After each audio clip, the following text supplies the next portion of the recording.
Shri Sachidananda Sadhguru Sainath Maharaj key జై. దైవంతో సహజీవనం. స్వామి రామకృష్ణానంద. బారానగర్, ఆలంబజార్ మఠాలలో శశి ఎంతో అయిష్టంగా తన ఇంటికి మరలి వెళ్ళాడు. కానీ అతడి మనస్సంతా శ్రీరామకృష్ణులే ఆక్రమించి ఉన్నారు. తమ కుమారుడు ఇంటికి తిరిగి వచ్చి తమతోనే గడపటం శశి తల్లిదండ్రులకు ఎంతో సంతోషాన్నిచ్చింది. అయితే విధిని మార్చడం ఎవరి తరం? సెప్టెంబర్ నెల తొలి రోజుల్లో శ్రీరామకృష్ణ గృహస్థ భక్తుల్లో ముఖ్యుడైన సురేంద్రనాథ్ మిత్రాకు గురుదేవులు కలలో కనిపించి, "నువ్వు ఇక్కడ ఏం చేస్తున్నావు? నా బిడ్డలు అక్కడ తలదాచుకోవటానికి నిలువ నీడలేక అటు ఇటు తిరుగుతున్నారు. మిగిలిన విషయాలన్నీ ప్రక్కనబెట్టి ముందు ఆ సంగతి చక్కదిద్దు" అని చెప్పారు. సురేంద్రుడు వెంటనే నరేంద్రుడింటికి పరిగెత్తాడు. జరిగినది అతడికి చెప్పాడు. శ్రీరామకృష్ణులు కాశీపూర్లో ఉన్న సమయంలో ఆయన ఖర్చులకు గాను ప్రతి నెలా తాను ఎంత మొత్తం చెల్లిస్తూ వచ్చాడో అదే మొత్తం సొమ్మును ప్రతి నెలా ఇక నుంచి తాను ఇస్తుంటానని సురేంద్రుడు నరేంద్రుడికి వాగ్దానం చేశాడు. నరేంద్రుడు ఇతర శిష్యులు కలిసి అన్వేషించగా వాళ్లకు బారానగర్లో నెలకు 10 రూపాయల అద్దెకు ఒక ఇల్లు దొరికింది. ఈ విధంగా మొట్టమొదటి రామకృష్ణ మఠాన్ని బారానగర్లో నెలకొల్పటం జరిగింది. ఆ ఇల్లు శిథిలావస్థకు చేరుకున్న 2 అంతస్తుల పాడుబడ్డ కొంప. ఆవరణ పాములతో నిండి ఉంది. ఆ ఇంట్లో దయ్యాలు తిరుగుతూ ఉంటాయని జనం చెప్పుకునేవారు. క్రింది అంతస్తు చీకటిగాను చిత్తడిగాను ఉండి ఎంతమాత్రం నివాసయోగ్యంగా లేదు. ఈ కారణం చేత క్రింది గదులను వంట చేయటానికి, సామాన్లు భద్రపరచడానికి మాత్రమే ఉపయోగించేవారు. ఆ చీకటి గదుల్లో ఒకదానిలో శశిని ఒకసారి పాము కాటు వేయటం కూడా జరిగింది. ఇకపై అంతస్తులో పూజా మందిరాన్ని ఏర్పాటు చేశారు. శ్రీరామకృష్ణుల అవశేషాలను బలారాం బోస్ ఇంటి నుంచి తీసుకువచ్చి ఆ అస్థికల పాత్రను, శ్రీరామకృష్ణ చిత్రపటాన్ని పూజాపీఠం మీద ఉంచారు. కాశీపూర్లో ఉన్నప్పుడు గురుదేవులు ఉపయోగించిన వస్తువులను కూడా తీసుకువచ్చి ఈ పూజా మందిరంలో బదలుపరిచారు. హృదయపూర్వకమైన అంకిత భావంతోనూ భక్తిపూర్వకమైన సేవల అర్చనలతోనూ శశిభూషణుడు గురుదేవుల జ్ఞాపకాలను బారానగర్ మఠంలో జాజ్వల్యమానంగా రగులు కొల్పుతూ ఉండేవాడు. గురుదేవులకు పూజా పునస్కారాలను వేళ తప్పకుండా సక్రమంగాను ఖచ్చితంగాను యథావిధిగా శశి నిర్వహించడం చూస్తున్న మఠంలోని వాళ్లకు గురుదేవులు సజీవంగా తమ మధ్యనే జీవిస్తున్నారనే భావం కలిగేది. శశిభూషణుడు గురుదేవుల అవశేషాలను 1886 నుంచి 1897 వరకు ఒక్క క్షణం కూడా విడిచిపెట్టకుండా సదా అంటిపెట్టుకుని పరీక్షించాడు. ఎప్పుడో మరి అరుదుగా అతడు మఠాన్ని వదిలిపెట్టి వెళ్ళటం కానీ లేదా తీర్థయాత్రలకు పోవటం కానీ జరిగేది. పూర్వాచార పరాయణమైన బ్రాహ్మణ కుటుంబము నుంచి రావటం వల్ల శశిభూషణుడు శ్రీరామకృష్ణులకు సేవ చేసే పూజ యావత్తు ఒక సజీవ మానవమూర్తికి చేస్తున్న పూజలాగానే ఉండేది. అతడు ఉదయం 4 గంటలకి నిద్రలేచేవాడు. ముఖము కాళ్ళు చేతులు శుభ్రంగా కడుక్కుని గురుదేవులను మేల్కొల్పడానికి పూజా మందిరం లోపలికి ప్రవేశించేవాడు. తర్వాత గురుదేవులు ముఖం కడుక్కోవటానికి వీలుగా ఒక పలుదోము పుల్లను పుక్కలించటానికి మంచినీటిని సిద్ధం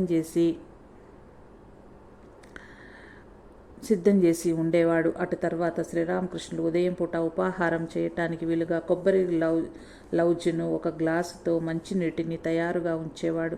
ఉపాహారం తర్వాత గురుదేవులు పొగ తాగటానికి అనువుగా హుక్కాను సిద్ధపరిచి ఉండేవాడు. ఈ పనులు అన్నింటినీ స్వయంగా శశి ఒక్కడే చేసేవాడు. సోదర శిష్యుల సాయాన్ని ఎన్నడూ అనుమతించలేదు. తదనంతరం పూలు కోసుకువచ్చి పూజా మందిరం శుభ్రంగా ఊడ్చి పూజా సామాగ్రిని కడిగి తోమి శుభ్రం చేసి గురుదేవుల పూజకు కావలసిన ఏర్పాట్లను చేసేవాడు. అటు పిమ్మట వంటకు కావలసిన సరుకులు కొనటానికి బజారుకు వెళ్ళేవాడు. తన వద్ద పెద్దగా డబ్బు లేకపోయినా గురుదేవుల కోసం కొనే ప్రతి వస్తువుని, అత్యంత శ్రేష్టమైన దాన్ని మాత్రమే శశిభూషణుడు ఖరీదు చేసేవాడు. తన దగ్గర డబ్బులు లేకపోయినా అతడి హృదయం మాత్రం చాలా సంపన్నంగా ఉండేది. మేలైన సరుకుని అతడు గురుదేవుల కోసం ఎన్నుకొని తెచ్చేవాడు. ఇది చూసి చుట్టుప్రక్కల వాళ్ళు ఈ సన్యాసుల కారణంగా మేలైన వస్తువులు బజారులో దొరకటం దుర్లభం అయిపోయిందని విమర్శించేవాళ్ళు. బజారు నుంచి తిరిగి వచ్చాక అతడు వంటగదిలో వంట చేసే వాళ్లకు కూరలు తరగటంలో సహాయం చేసేవాడు. అటు తర్వాత గంగానదికి వెళ్ళి స్నానం చేసి తడిబట్టలతో మడిగా గురుదేవుల పూజ కోసం పవిత్ర గంగా జలాన్ని పెద్ద బిందెతో మోసుకు వచ్చేవాడు. పిమ్మట అతడు భక్తి శ్రద్ధలతో గురుదేవుల పూజకు సంబంధించిన ఉపాచారాలను అన్నింటినీ క్రమంగా తప్పకుండా నిర్వర్తించేవాడు. అర్చన పూర్తి అయిన తరువాత వండిన అన్నాన్ని గురుదేవులకు నివేదన మరణించేవాడు. ఇక సాయంత్రం పూట అతడు యథావిధిగా సాయంకాల ఆరతి కార్యక్రమం నిర్వహించేవాడు. ముందుగా గురుదేవులకు ఆరతి పట్టేవాడు. తర్వాత వింజామరంతో గురుదేవులకు వీచేవాడు. అటు పిమ్మట సోదర శిష్యులతో గొంతు కలిపి కాశీలోని విశ్వనాథ మందిరంలో విశ్వనాథునకు సాయంత్రపు ఆరతి సమయంలో సంకీర్తన మనరించి క్రింది పాటను పాడేవాడు. జయ శివ ఓంకార భజ శివ ఓంకార బ్రహ్మ విష్ణు సదాశివ హర హర మహాదేవ. విరంజనానంద స్వామి వివేకానంద స్వామి సన్యాస శిష్యుడు. ఆ రోజులలో తాను చూసిన ఆ మనోహర దృశ్యాన్ని కాలాంతరాన్న ఇలా గుర్తుకు తెచ్చుకున్నారు. శశి మహారాజ్ చేసే ఆ ఆరతి ఎంతో అద్భుతంగా ఉండేది. ఆ కమనీయ దృశ్యాన్ని కనులారా గాంచటానికి దేవతలు కూడా దిగిరావలసిందే. సాంబ్రాణి అగరుధూపాలు తన చుట్టూ కమ్ముకోగా మృదంగ తాళధ్వనులలో లీనమైపోయి ఆరతి చివరిలో శశి గురుదేవులకు చామరం ఇచ్చేవాడు. భక్తి పారవశ్యంతో మైమరిచి జయ గురుదేవ అంటూ ఉచ్చైస్వరంలో ఎలుగెత్తి మాటిమాటికి ఉచ్చరించేవాడు. లయబద్ధంగా అడుగులు వేస్తూ అతడు ఆ గదిలో ఆ చివరి నుంచి ఈ చివరి వరకు నాట్యం చేస్తూ వెళ్ళేవాడు. ఆ మనోహర దృశ్యాన్ని తిలకించే అవకాశం లభించిన ధన్యజీవుల హృదయంలో ఎంతటి ప్రేమ పారవశ్యం పొంగి పొరలేదో ఊహించుకోవలసిందే, కానీ వర్ణించనలవి కాదు. ఆ సమయంలో ఆ భవనమంతా ప్రకంపించేది.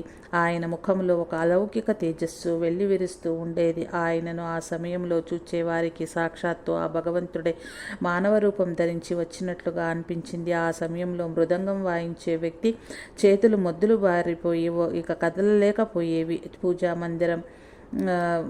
పూజా మందిరానికి ప్రక్కనే ఉన్న గదిలో నుంచి ఆ కమనీయ దృశ్యాన్ని ప్రేక్షకులు కన్నులారాగాంచి ఒక్కసారిగా జయ గురుదేవ అంటూ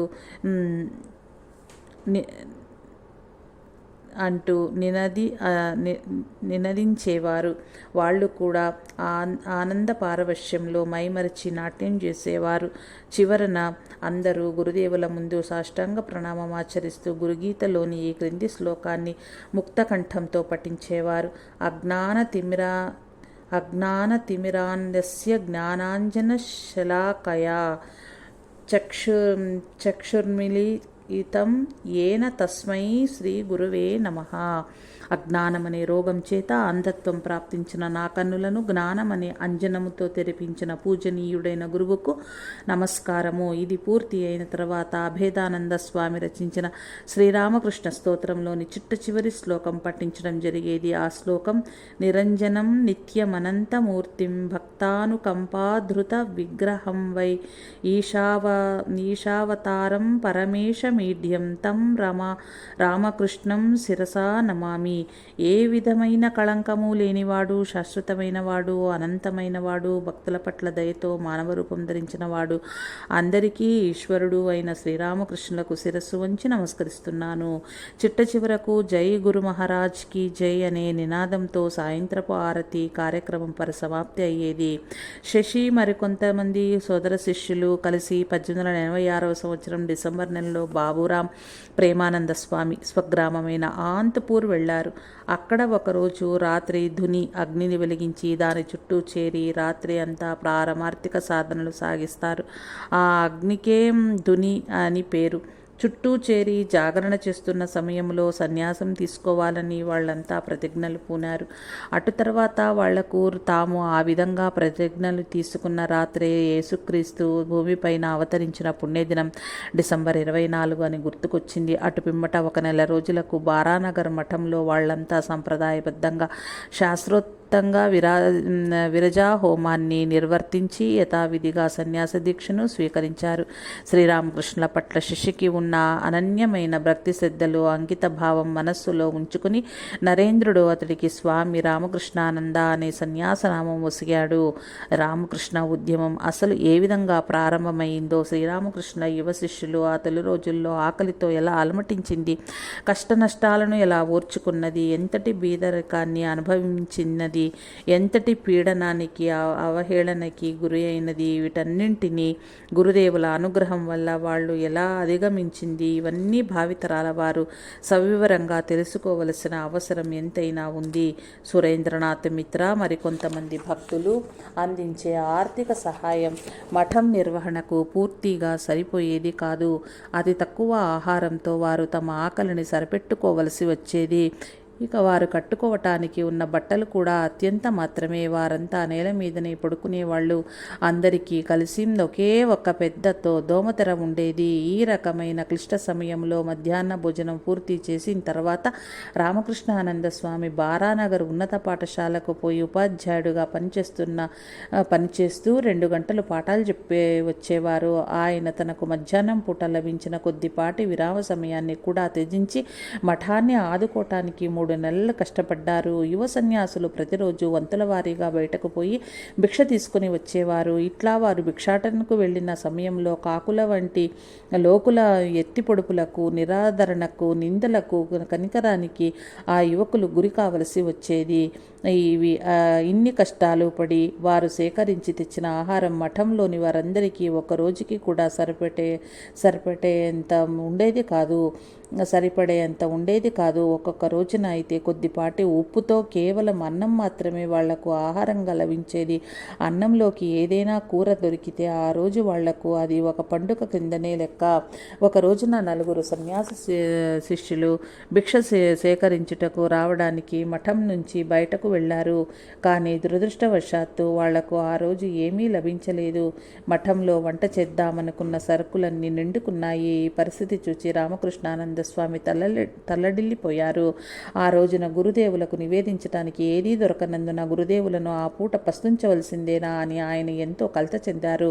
మిగిలిన సోదర సన్యాసులందరూ ఆ రోజుకి భోజనం సంగతి మర్చిపోయి భగవన్నామ సంకీర్తనలో మునిగిపోయారు. రామకృష్ణానంద స్వామి మాత్రం ఎవరికి తెలియకుండా రహస్యంగా దగ్గరలోనే స్నేహంగా ఉండే ఒక ఆసామి ఇంటికి వెళ్ళి, ప్రియమైన సోదరా, ఈ రోజున మాకు భిక్ష ఏమీ దొరకలేదు. కొన్ని గుప్పిళ్ళ బియ్యము, కొన్ని బంగాళాదుంపలు, కాస్త నెయ్యి ఇవ్వగలవా అని అడిగారు.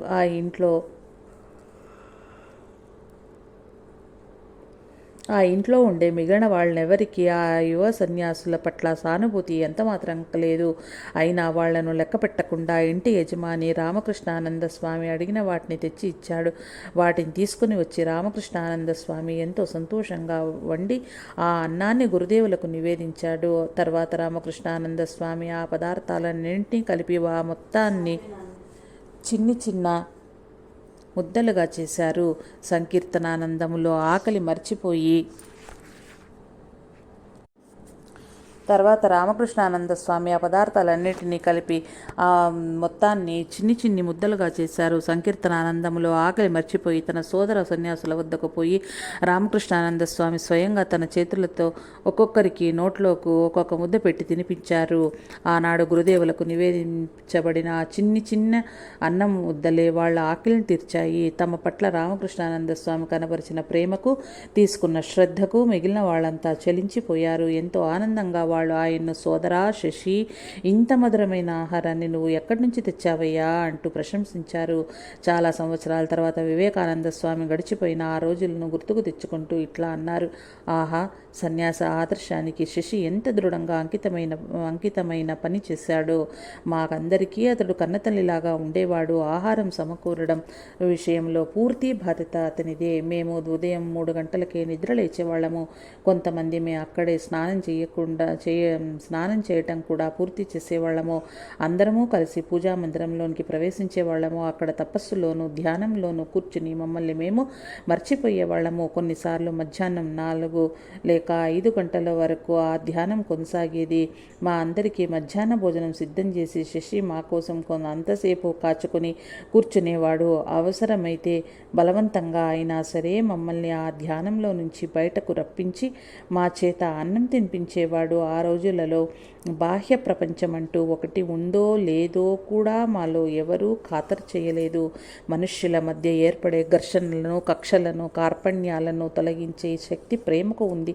శ్రీరామకృష్ణ శిష్యుల మధ్య వాళ్ళు చేసే పనులను ఏ విధంగా నిర్వహించాలి అనే విషయంలో అప్పుడప్పుడు అభిప్రాయ భేదాలు తలెత్తేవి. కానీ భగవత్ సాక్షాత్కారం విషయంలో మాత్రం వారి మధ్య ఏ భేదాభిప్రాయమూ లేదు. ఈ సందర్భంగా అద్భుతానంద స్వామి జ్ఞాపకాలు ఈ విధంగా ఉన్నాయి.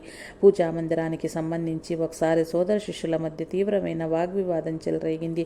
అదంతా కూడా ఒక గృహస్థ భక్తుడు చేసిన ఈ క్రింది విమర్శనతో మొదలైంది. చాతస్తపు పూజారులు సీతలాదేవి బొమ్మకు చేసే పూజల మాదిరిగానే మీరు కూడా ఇక్కడ చేరి గురుదేవుల పటాన్ని ఒకదాన్ని ముందు పెట్టుకుని దాని ముందు కర్పూరం వెలిగించటం, హారతులు ఇవ్వడం చేస్తున్నారు. అంతకు మించి ఇక్కడ మీరు వెలగబడుతున్నది ఏముంది? ఏమీ లేదు. ఈ విమర్శ శశిని ఎంతగానో కలవరపరిచింది. కానీ ఆయన ఎంతో తీవ్రంగా ప్రతిస్పందిస్తూ, ఇలాంటి విమర్శలు చేసే గృహస్థ భక్తులు ఇచ్చే ధన సహాయం పాపిష్టిదే. ఆ డబ్బుని మనం గడకర్ర చివరి నుంచి కూడా తాకకూడదు అని అన్నారు. శశి కనుక ఎప్పుడైనా కోపంగా ఉంటే అది చూచి సోదరుడు నరేంద్రుడు ఎంతో ఆనందించేవాడు. అక్షర జ్ఞానం లేని అద్భుతానంద స్వామి తన సోదర సన్యాసి అయిన నరేంద్రుని నరేన్న అనటానికి బదులు అపభ్రంశంగా లోరెన్ అని పలికేవారు. అందుచేత లోరెన్ శశితో ఇట్లా అన్నాడు, అట్లాగే మంచిది.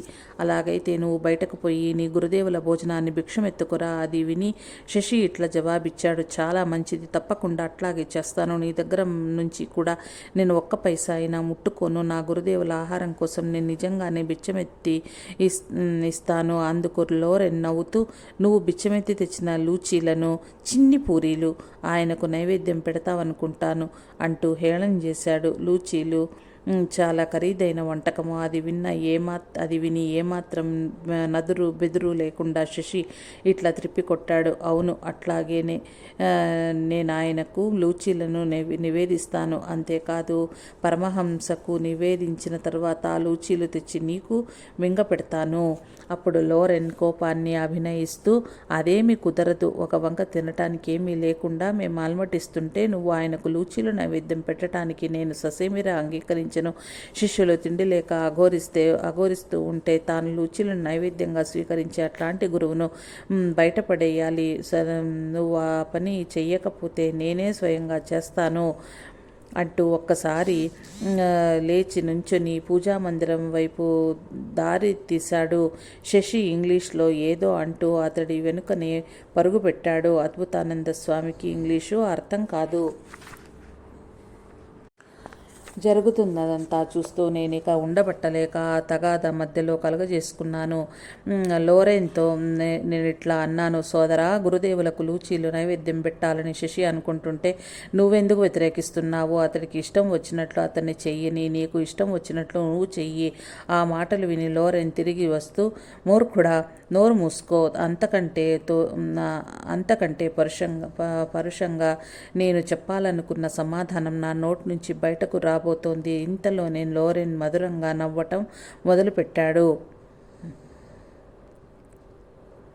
అతడి నవ్వు ఎంత మనోహరంగా ఉంది అంటే అది చూచి శశి కూడా నవ్వటం మొదలుపెట్టాడు. కొద్ది నిమిషాల తర్వాత మేమంతా కలిసి కూర్చుని గురుదేవుల పూజలకు కావలసిన ఏర్పాట్లు చేయటంలో నిమగ్నమయ్యాము. గురుదేవుల సేవల విషయంలో రాజీ ఎరుగని రామకృష్ణానంద స్వామి దృక్పథాన్ని వివరించే మరొక సంఘటన అద్భుతానంద స్వామి ఇట్లా వివరించి చెప్పారు. గురుదేవులు ఉదయము లేవగానే పళ్ళు తోముకోవటానికి వీలుగా ఒక పళ్ళుతోము పిల్లను సిద్ధం చెయ్యమని ఒక రోజున సోదరుడు శశి రామకృష్ణానంద స్వామి సచ్చిదానంద స్వామిని అడిగాడు. ఆ స్వామి బాగా వయస్సు మళ్ళిన వృద్ధుడు. ఒక కొత్త పుల్లను చెట్టు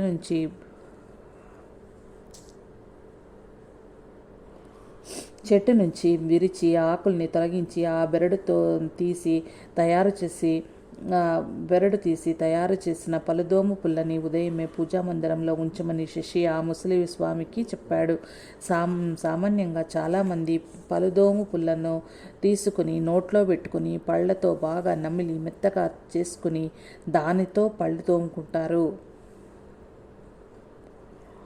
ఈ ఉద్దేశంతో ఆ ముసలి స్వామి ఒక పలుదోము పుల్లను తెచ్చి అట్లాగే పూజా మందిరంలో ఉంచాడు. దాన్ని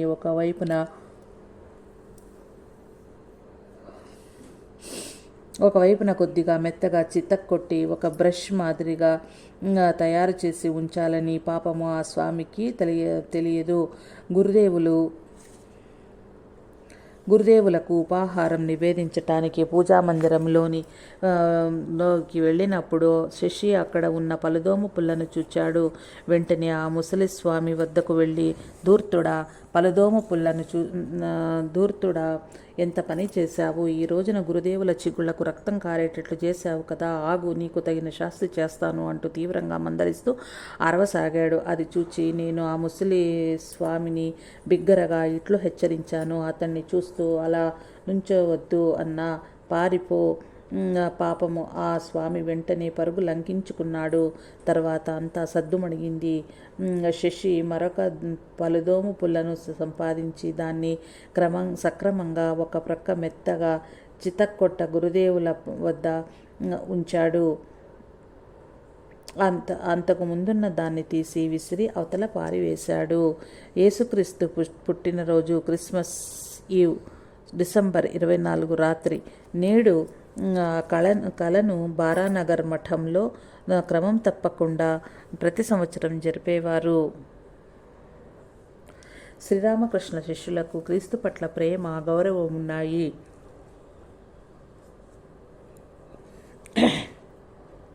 ఈ విషయం తెలుసుకున్న రక్షణ సైన్యానికి చెందిన కొంతమంది వంగదేశపు క్రైస్తవులు తరచూ బారానగర్ మఠానికి వస్తూ ఉండేవాళ్ళు. అయితే ఇట్లా మఠానికి రావటంతో ఆ క్రైస్తవుల మనస్సులోని అసలు ఉద్దేశం వేరు. ఈ సన్యాసులను ఎట్లాగైనా తమ క్రైస్తవ మఠంలోకి మార్చాలి అనే దురాలోచన వాళ్ళల్లో ఉంది. ఒక రోజున వాళ్ళు తమ మనస్సులోని అభిప్రాయాన్ని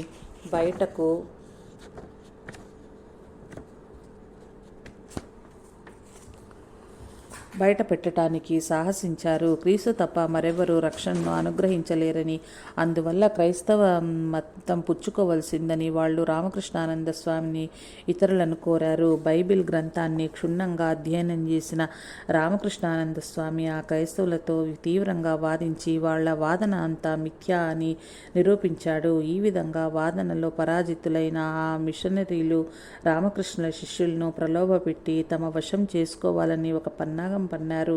ఆ శిష్యులు కనుక క్రైస్తవులుగా మారితే వారికి యూరోపియన్ సుందరాంగులు భార్యలుగా లభిస్తారని ఆశ చూపించారు. అమాయకరమైన ఈ మాటలు విని రామకృష్ణానంద స్వామికి పట్టలేనంత కోపం వచ్చింది. ఆ వచ్చిన మిషనరీలను తీవ్రంగా నిందిస్తూ తక్షణం బయటకు పొమ్మని తరిమారు. ఆ దెబ్బతో సదరు మిషనరీ వాళ్ళు మళ్ళీ మఠం వైపు తిరిగి చూస్తే ఒట్టు. యువకులైన విద్యార్థులు అప్పుడప్పుడు మఠానికి వస్తూ ఉండేవాళ్ళు. కొన్నిసార్లు తమ సెలవు రోజులను వాళ్ళు మఠంలోనే గడిపేవాళ్ళు. రామకృష్ణానంద స్వామి వాళ్లను ఉత్తేజపరిచేవారు. ఆ సన్యాసి విద్యార్థులలో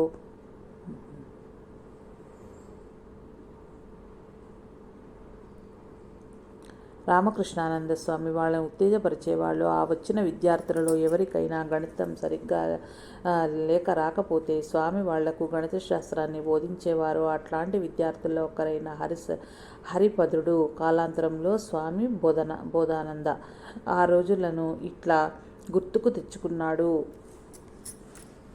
ఆత్మవిశ్వాసాన్ని పెంపొందించుకునే విధానాన్ని గురించి ఒక రోజున తాను రామకృష్ణానంద స్వామి మాకు సవివరంగా బోధించారు. భగవద్గీత గురించి నువ్వు ప్రసంగించగలవా అంటూ ఎవరైనా నిన్ను అడిగితే నువ్వు గీతా బోధనల గురించి ప్రసంగించగలిగినంతగా నాకు ఆ బోధనలు తెలియవు అని చెప్పకు.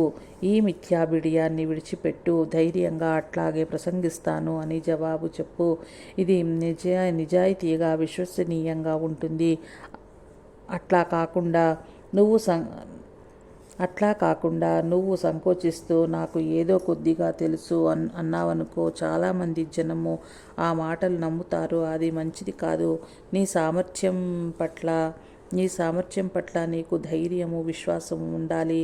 నేను ఆ పనిని చెయ్యగలను, తప్పక చేస్తాను అని నిర్ణయం తీసుకో. గురుదేవుల అనుగ్రహం వల్ల నువ్వు తప్పక విజయాన్ని సాధిస్తావు. గురుదేవుల శిష్యులలో కొంతమంది 1887 సంవత్సరంలో పరివ్రాజక సన్యాసులుగా పర్యటించసాగారు. కొందరు హిమాలయాలకు పోయి తపస్సు చేయసాగారు. మరికొందరు భారతదేశంలో ఉన్న ఇతర పుణ్యక్షేత్రాలకు పోయి అక్కడ తపస్సు సాగించారు. వాళ్ళ యాత్రల మధ్యలో మఠానికి తిరిగి వచ్చి కొంతకాలం పాటు మఠంలో గడిపి వెళ్తూ ఉండేవాళ్ళు. ఈ సమయంలో రామకృష్ణానంద స్వామి మాత్రం మఠాన్ని వదిలి ఎన్నడూ బయటకు వెళ్ళి ఎరుగడు. శ్రీరామకృష్ణ సేవయ్య ఆయనకు గొప్ప తీర్థయాత్ర. బారానగర్ నుంచి 1892 ఫిబ్రవరిలో రామకృష్ణ మఠం ఆలం బజారుకు తరలించబడింది. ఈ ఆలం బజార్ మఠం దక్షిణేశ్వర దేవాలయ ఉద్యానవనానికి కొంచెం దగ్గరలో ఉంది. ఇది 2 అంతస్తులు కలిగిన విశాలమైన పెద్ద భవంతి. ఇందులో చాలా గదులున్నాయి. స్తంభాలతో ఉన్న వసారాలు కూడా చాలా ఉన్నాయి. ఒక పచ్చిక బయలు ఉంది. ఆవరణంలో ఒక మంచి కొలను కూడా ఉంది. అయితే ఇంతకు ముందు ఆ ఇంట్లో అద్దెకు దిగిన 2 కుటుంబాలలోనూ కొంతమంది ఆత్మహత్య చేసుకున్నారు. దానితో ఆ ఇల్లు ఒక దయ్యాల కొంపగా పేరు మోసింది. కనుకనే ఆ ఇల్లు సన్యాసుల శిష్యులకు చౌకగా నెలకు 10 రూపాయలు అద్దెకు లభించింది. ఆ క్రొత్త ఇంట్లో రామకృష్ణానంద స్వామి ఒక పూజారి మందిరాన్ని ఏర్పాటు చేసి బారానగర్లో ఎట్లా నిర్వహించేవారో అదేవిధంగా ఇక్కడ కూడా పూజా కార్యక్రమాన్ని నిర్వహించేవారు. ఒక వేసవి నాటి రాత్రి రామకృష్ణానంద స్వామి తన గదిలో పడుకుని తాటాకు విసన కర్రతో విసురుకుంటున్నారు. అంతలో ఆయన మనసుకి అక్కడ పూజా మందిరంలో గురుదేవులు కూడా ఉక్కపోతకు తట్టుకోలేక అవస్థపడుతూ ఉంటారని తోచింది. తక్షణమే ఆయన లేచి పూజా మందిరంలోకి పోయి రామకృష్ణ శయ్య ప్రక్కనే నిలబడి రామకృష్ణ చిత్రపటాన్ని శయ్య మీద ఉంచుతారు. తెల్లవారులు గురుదేవులకు విసనకరతో వీస్తూనే ఉన్నారు. శ్రీరామకృష్ణ గృహస్థ భక్తులలో ఒక్కడైన గిరీష్ చంద్ర ఘోష్ ఒకసారి శశిని గురించి, శశి ఆసన సిద్ధుడు కాకపోతే ఆ విధంగా 24 గంటలు కదలకుండా ఒకే చోట కూర్చుని జగద్ధాత్రి పూజ చేయటం మరెవ్వరికీ సాధ్యం కాదు అంటూ వ్యాఖ్యానించారు. అటు తర్వాత కాలంలో రామకృష్ణానంద స్వామిని అట్లా కదలకుండా కూర్చోవటం ఎట్లా సాధ్యమయ్యిందని ఒకరు ప్రశ్నించగా స్వామి ఎంతో వినయంగా భక్తి వల్ల ఏదైనా సాధ్యమవుతుంది అని జవాబిచ్చారు. ప్రతి విషయం పుస్తకాల్లో దొరకదు. మంచి విద్యార్థి తమ గురుదేవుల నడవడికను చూసి నేర్చుకుంటాడు. ఆత్మశిక్షణ వసగటంలో రామకృష్ణానంద స్వామి అద్భుతమైన శిక్షకుడు. ఆయనతో కలిసి జీవించటమే ఒక గొప్ప విద్యాభ్యాసము. ఆలం బజార్ మఠంలో రామకృష్ణానంద స్వామికి సహాయకుడుగా పనిచేసిన సచ్చిదానంద స్వామి ఆ రోజులను గుర్తుకు తెచ్చుకుంటూ ఇట్లా వివరించారు. రామకృష్ణానంద స్వామి ఒకరోజు నాతో ఇట్లా చెప్పారు. శ్రీరామకృష్ణ పూజా మందిరాన్ని చీపురుతో ఊడ్చటానికి ముందు నువ్వు నేల మీద నీళ్లు చిలకరించి అటు తర్వాత నేలను ఊడ్చటం మొదలుపెట్టు. లేకపోతే నేలను ఊడుస్తున్నప్పుడు దుమ్ము లేచి రామకృష్ణ వంటికి అంటుకోగలదు. మరొక రోజున శ్రీరామకృష్ణ కోసం తమలపాకు చిలకలు చుట్టవలసిందిగా స్వామి నాకు పురమాయించారు. చుట్టిన తర్వాత ఒక చిలకను ఆయన నోట్లో వేసుకుని నమిలివేసి చూశారు. ఇందులో నువ్వు సున్నం బాగా ఎక్కువ వేశావు. గురుదేవుల నోరు పొక్కిపోతుంది. జాగ్రత్తగా పనిచెయ్యి అని నన్ను మందలించారు. శ్రీరామకృష్ణులను రాత్రిపూట నిద్రపుచ్చే బాధ్యతను ఆయన నాకు అప్పజెప్పారు. గురుదేవులను శయ్యపై పరుండజేసి కొంతసేపు విసనకర్రతో విసిరి అటు తర్వాత దోమతెర దించవలసిందిగా ఆయన నాకు ఆదేశించారు. నేను రాత్రి భోజనానికి కూర్చున్నప్పుడు స్వామి నన్ను దోమతెర దించి వచ్చావా అని అడిగారు. అవును స్వామి, అట్లాగే చేశాను అని నేను జవాబిచ్చాను.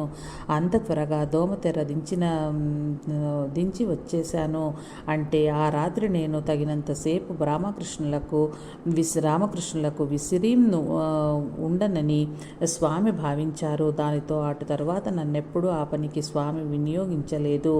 ఒకరోజు ఉదయం గురుదేవుల కోసం హల్వా తయారు చేయాలని రామకృష్ణానంద స్వామి అనుకున్నారు. అందుకోసం ఆయన మూకుడు వద్దకు వెళ్ళి చూడగా అది మురికిగా కనిపించింది. లాటు మహారాజ్ అంతకుముందు అదే మూకుడులో నూనె, కారం వేసి మినప్పప్పు వేయించారని తెలుసుకుని రామకృష్ణానంద స్వామి ఆయనను తిట్టిపోశారు. కానీ తర్వాత తన సోదర సన్యాసిని నిందించినందుకు రామకృష్ణానంద స్వామి ఎంతో బాధపడ్డాడు. ఇరుగు పొరుగు ఉండే పువ్వుల తోటల్లో నుంచి పువ్వులు కోసుకురావటానికి బాగా ప్రొద్దుటే నాతో పాటు రామకృష్ణానంద స్వామి కూడా వచ్చేవారు. పువ్వులను కోసి తెచ్చిన తరువాత వాటిని ఇట్లా ప్రార్థించేవారు: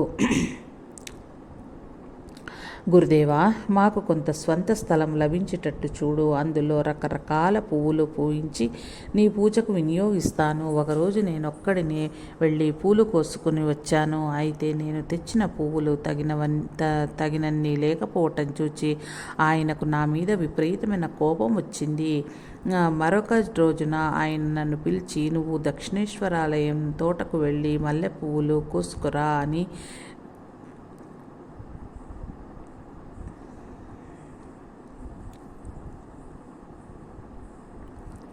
వాటితో నేను గురుదేవులకు ఒక చక్కని పూలమాలను కడతాను అన్నారు. అందుకోసం నేను 2-3 రోజులు దక్షిణేశ్వరానికి వెళ్ళి ప్రయత్నించాను. కానీ దేవాలయం తోటమాలిలు ఆ పూల తోటలోని పువ్వులు కొయ్యనివ్వలేదు. ఇదే విషయాన్ని నేను స్వామికి తెలియజేశాను. అప్పుడు ఆయన మహేంద్రనాథ్ గుప్తాతో దక్షిణేశ్వరం వెళ్ళి ఆలయం అధికారిని అడిగి తోటలోని పువ్వులు కోసుకురావటానికి అనుమతిని సంపాదించమని అన్నాడు.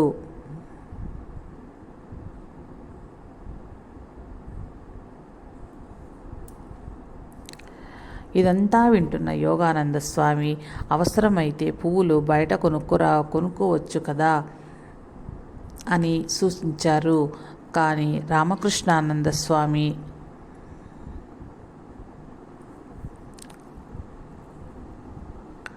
అందుకు అంగీకరించలేదు. శ్రీరామకృష్ణులు కొన్ని మసాలా దినుసులు నోట్లో వేసుకుని నములుతూ ఉండేవారు. అందుకని రామకృష్ణానంద స్వామి ఒక చిన్న చేతి సంచిలో మసాలా దినుసులు వేసి రామకృష్ణుల శయ్య ప్రక్కనే ఆ సంచిని ఉంచేవాడు. ఆ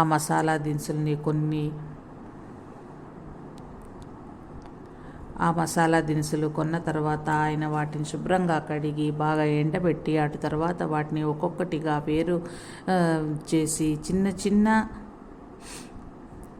రాళ్ళు రప్పలు లేకుండా ఎంతో శ్రద్ధగా బాగు చేసి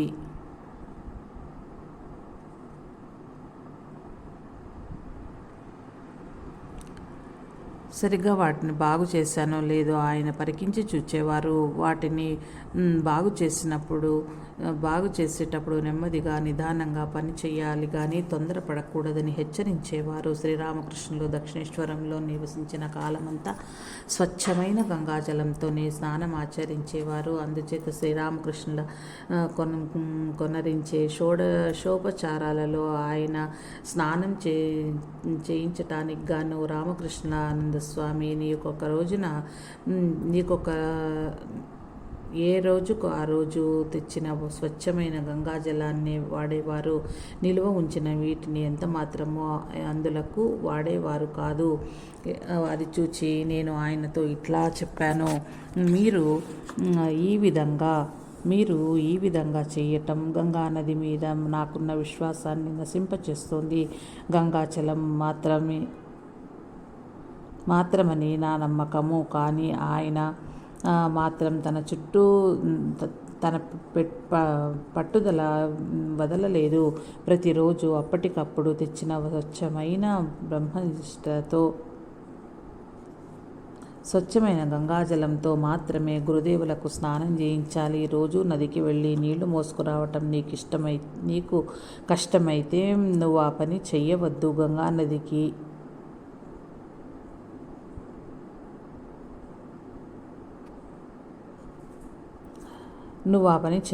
గంగా స్నానానికి వెళ్ళి వచ్చినప్పుడు నేనే ఆ నీళ్లు తెస్తాను అని అన్నారు. శ్రీరామకృష్ణులు ఉపయోగించిన వస్తువులను ఒక పగిలిన సీనా రేకు పెట్టెలో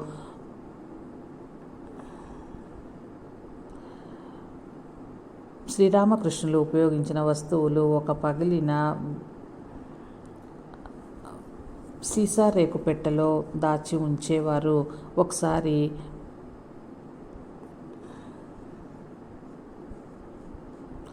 ఒకసారి ఏదో పని ఉండి రాచిప్పలు కావలసి వచ్చినవే. నేను ఆ పెట్టె తెరిచాను.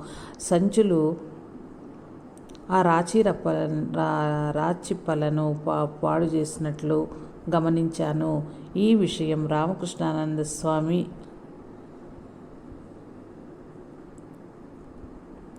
ఒకసారి ఏదో పడి రాచిప్పలు కావలసి వచ్చి నేను ఆ పెట్టెను తెరిచాను. చుంచులు ఆ రాచిప్పలను పాడు చేసినట్లు గమనించాను. ఈ విషయం రామకృష్ణానంద స్వామికి తెలియజేయటం వల్ల ఆయన ఆ రాతి గిన్నెలను బాగా కడిగి శుభ్రం చేసి ఉపయోగించమని నన్ను ఆదేశించారు. చుంచులు చేసిన పనికి ఆయన ఎంతో బాధపడ్డారు.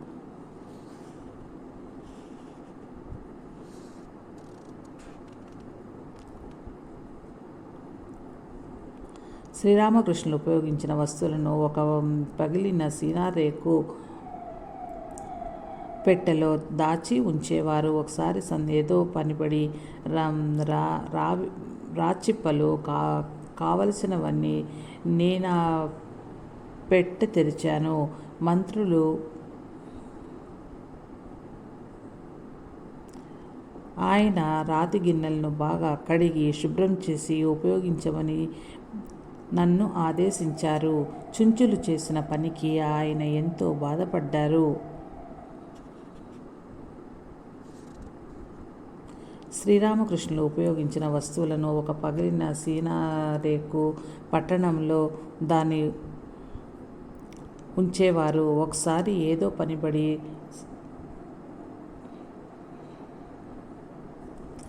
ఈ విషయం రామకృష్ణానంద స్వామికి తెలియచెప్పగా ఆయన ఆ రాతి గిన్నెలను బాగా కడిగి శుభ్రం చేసి ఉపయోగించమని నన్ను ఆదేశించారు. అందువలన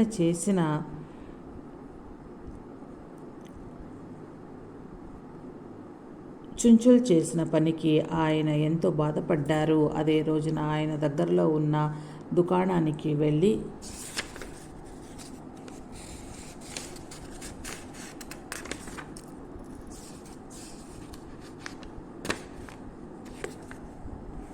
ఒక పెద్ద ట్రంకు పెట్టెను, కొత్తదాన్ని వెంటనే కొని తీసుకొచ్చారు. పాత పెట్టెలో ఉన్న వస్తువులన్నింటినీ కొత్తదానిలోకి మార్చి దానికి జాగ్రత్తగా తాళం బిగించారు. ఒకరోజు రాత్రి స్వామి చలితో వణికిపోవటం వల్ల నిద్రపోలేకపోయారు. బహుశా తాను ఆ రోజున గురుదేవుల చిత్రపటానికి రజాయి కప్పటం మరిచి ఉండవచ్చునని ఆయనకు అనుమానం వచ్చింది. వెంటనే ఆయన పూజామందిరం తలుపులు తెరిచి చూడగా ఆ అనుమానం నిజమేనని తెలిసింది. వెంటనే గురుదేవుల చిత్రపటానికి చక్కగా రజాయిని కప్పి వచ్చాడు. రజాయి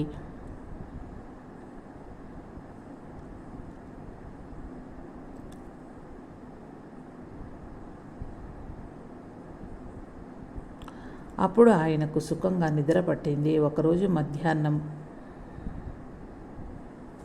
భోజనం అయిన తరువాత ఆయన పూజా మందిరానికి పక్కన ఉన్న గదిలో కూర్చుని మహాభారతం అనుశాసనిక పర్వంలోని ఒక ధనుర్మాస శ్లోకాన్ని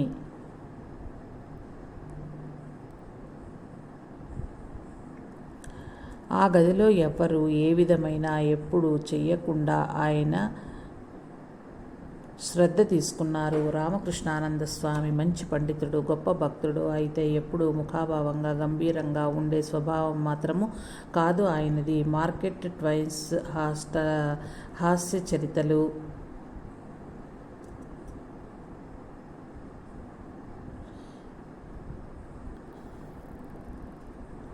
రామకృష్ణానంద స్వామి మంచి పండితుడు, గొప్ప భక్తుడు. అయితే ఎప్పుడూ ముఖాభావంగా గంభీరంగా ఉండే స్వభావం మాత్రం కాదు అయింది. మార్క్ ట్వైన్ హాస్యచరితలు the innocents at home, the innocents abroad అను మధ్యాహ్నం భోజనం తర్వాత ఆయన ఎంతో నాటకీయంగా చదివేవారు. అవి చదువుతున్నప్పుడు అందులోని హాస్యానికి మధ్య మధ్య ఆయన కడుపుబ్బ నవ్వేవారు. వినేవాళ్లకు కూడా ఆయనతో పాటు పగలపడి నవ్వేవాళ్ళము. గణిత శాస్త్ర సమస్యలను సాధించటంలో ఆయనకు ఎంతో ఆనందం కలిగేది. మధ్యాహ్నం పూట విశ్రాంతి తీసుకున్న తర్వాత ఆయన ఒక పలకనో లేక ఒక కాగితం ముక్కనో తీసుకుని వాటి మీద గణిత శాస్త్రానికి సంబంధించిన లెక్కలను విచ్చేస్తుండేవారు. మమ్మల్ని అందరినీ ఉత్తేజాలని చేయటానికి ఆయన తరచూ భాగవతంలోని ఋషభదేవుని ఉదంతం చదివి వినిపించేవారు. ఆ ప్రకరణం చదువుతూ ఆయన ఋషభదేవుని ఆధ్యాత్మిక స్థితి ఎంతో ఉన్నతమైనది, దాన్ని ఒక పరమహంస స్థితిలో పోల్చవచ్చు అని వ్యాఖ్యానించేవారు. వంగ భాషలోనున్న శ్రీరామకృష్ణ బోధలను ఆయన సంస్కృత శ్లోకాల రూపంలో అనువదించి విద్యోదయ అనే సంస్కృత పత్రికలలో ధారావాహికంగా ప్రచురింపచేశారు. ఒక క్షణమైన ఆయన వృథాగా కూర్చొని ఎరుగరు. ఆయన బహుముఖ ప్రజ్ఞాశాలి కావటం వల్ల ఎల్లప్పుడూ ఏదో ఒక వ్యాసంగంలో నిమగ్నమవుతూనే ఉండేవారు. చికాగో నగరంలో 1893 సంవత్సరం సెప్టెంబర్ నెలలో జరిగిన విశ్వమత మహాసభలో వివేకానంద స్వామి హిందూ మతానికి ప్రాతినిధ్యం వహించి అద్భుతంగా ప్రసంగించారు. దానితో ఈయన జగద్విఖ్యాతి చెందారు. అప్పుడు ప్రజల దృష్టి ఆలంబజారులో ఉన్న రామకృష్ణ మఠం వైపు ప్రసరించింది. పర్యవసానంగా మఠంలోని వారి ఆర్థిక ఇబ్బందులు తగ్గుముఖం పట్టాయి. శ్రీరామకృష్ణ జయంతి ఉత్సవాన్ని ఆయన శిష్యులు, భక్తులు కలిసి 1894 సంవత్సరం దక్షిణేశ్వరంలో బ్రహ్మాండంగా నిర్వర్తించారు. ఈ ఉత్సవ సమయంలో రామకృష్ణానంద స్వామి ఆనంద పారవశ్యంతో రామకృష్ణ నామ సంకీర్తనం చేస్తూ మైమరిచి నృత్యం చేశారు. స్వామిలో పెళ్ళుపికిన భక్తావేశాన్ని కనులారాగాంచిన భక్తులు, సందర్శకులు అందరూ సంతోషం పట్టలేకపోయారు. అమెరికా దేశంలో వేదాంత వ్యాప్తికి పాటుపడటానికి తాను ఒక్కడు సరిపోవడం లేదు కనుక తనకు సాయం చేయటానికి గాను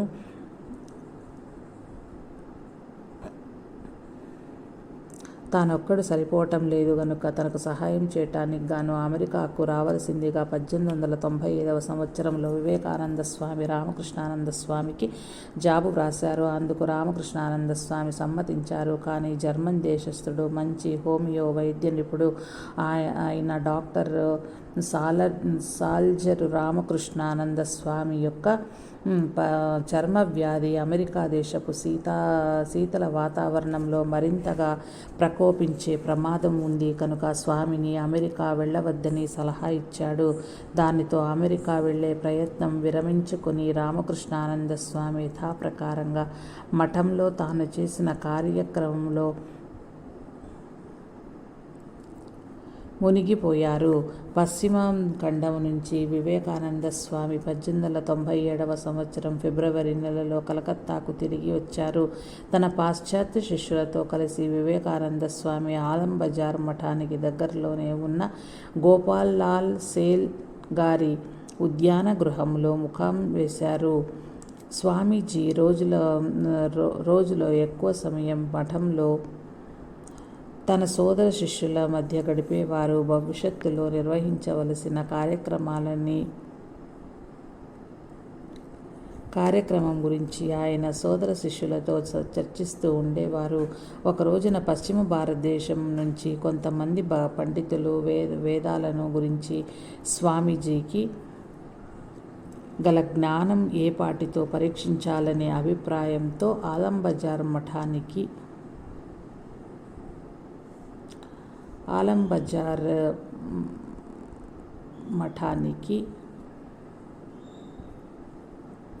వచ్చారు.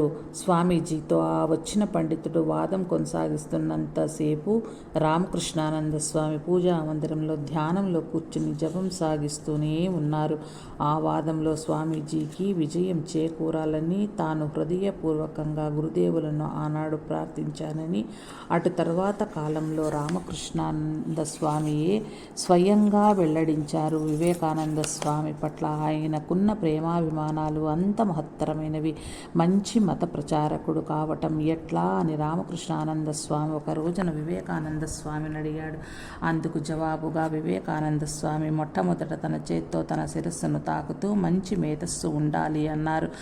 అటు తర్వాత తన ముఖాన్ని తాకుతూ మంచి రూపము ఉండాలి అన్నారు. తర్వాత తన పెదవులను తాకుతూ మంచి మేధస్సు ఉండాలి అన్నారు. అటు తర్వాత తన ముఖాన్ని తాకుతూ మంచి రూపం ఉండాలి అన్నారు. తర్వాత తమ పెదవులను తాకుతూ మధురమైన కంఠస్వరం ఉండాలి అన్నారు. పిమ్మట తన హృదయాన్ని తాకుతూ ఉదారమైన విశాలమైన హృదయం ఉండాలి,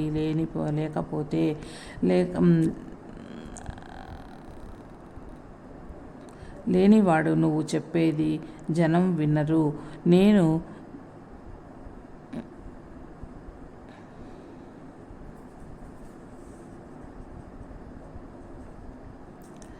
నేను నా నిశితమైన మేధస్సు కంటే ప్రేమపూర్వక హృదయంతోనే ఎక్కువ సాధించాను అన్నారు. చిట్ట చివరగా ఆయన శరీరంలో క్రింది భాగాలను చూపిస్తూ ఆత్మ నిగ్రహం ఉండాలి. మత బోధకుని జీవితాంతంలో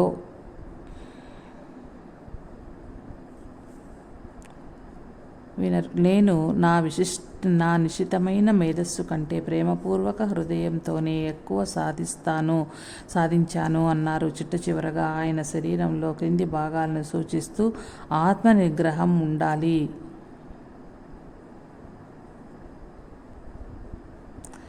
ఆయన శరీరంలో క్రింది భాగాలను సూచిస్తూ ఆత్మ నిగ్రహం ఉండాలి. మత బోధకుని జీవితంలో ఇంద్రియ విగ్రహం అత్యంత ముఖ్యమైనదని అన్నారు. రామకృష్ణానంద స్వామి పరమ పూర్వాచార పరాయణుడు. ఒకరోజు వివేకానంద స్వామి రామకృష్ణానంద స్వామి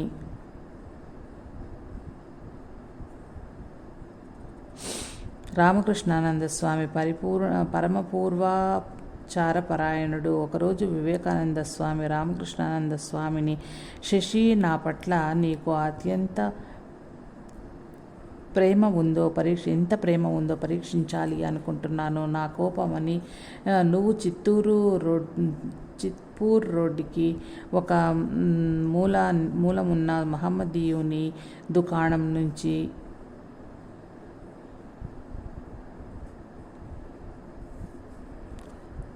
నుంచి ఒక ఇంగ్లీషు రొట్టెను కొని తేగలవా అని అడిగారు.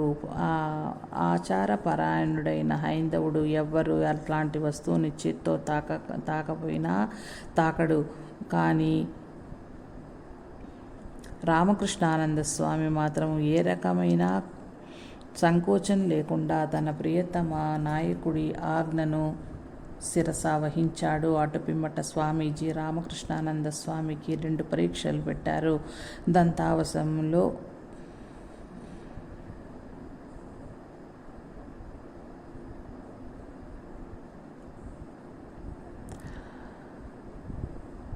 అట్లాంటి వస్తువులను చేత్తో తాకనైనా తాకడు. కానీ రామకృష్ణానంద స్వామి అట్లాంటి వస్తువులు చేత్తో తాకనైనా తాకడు. కానీ రామకృష్ణానంద స్వామి మాత్రము ఏ రకమైన సంకోచం లేకుండా తన ప్రియతను నాటకుని ఆజ్ఞ శిరస వహించాడు. అటు పిమ్మట స్వామీజీ రామకృష్ణానంద స్వామికి 2 పరీక్షలు పెట్టారు.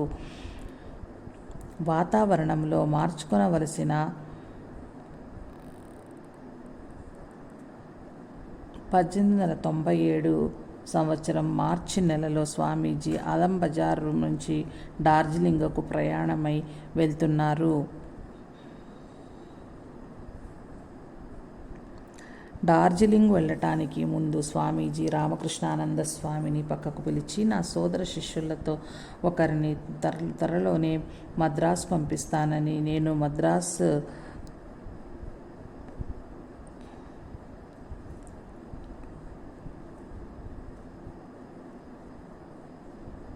నా సోదర శిష్యులలో ఒకరిని త్వరలోనే మద్రాసు పంపిస్తానని, నేను మద్రాసులోని నా హృదయ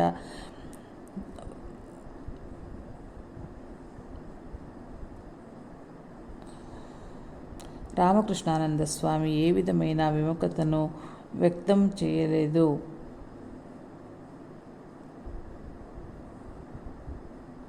రామకృష్ణానంద స్వామి ఏ విధమైన విముఖతను వ్యక్తం చేయలేదు. తప్పించుకోవటానికి సాకులేని కలిసి రామకృష్ణానంద స్వామి 1897 సంవత్సరం మార్చి నెల ఆఖరున కలకత్తా నుంచి ఓడలో మద్రాసుకు బయలుదేరి ఏప్రిల్ నెలలో మద్రాసు చేరుకున్నారు. ఇంతకాలంగా గురుదేవుల అవశేషాలను ఎంతో జాగ్రత్తగా, భక్తి శ్రద్ధలతో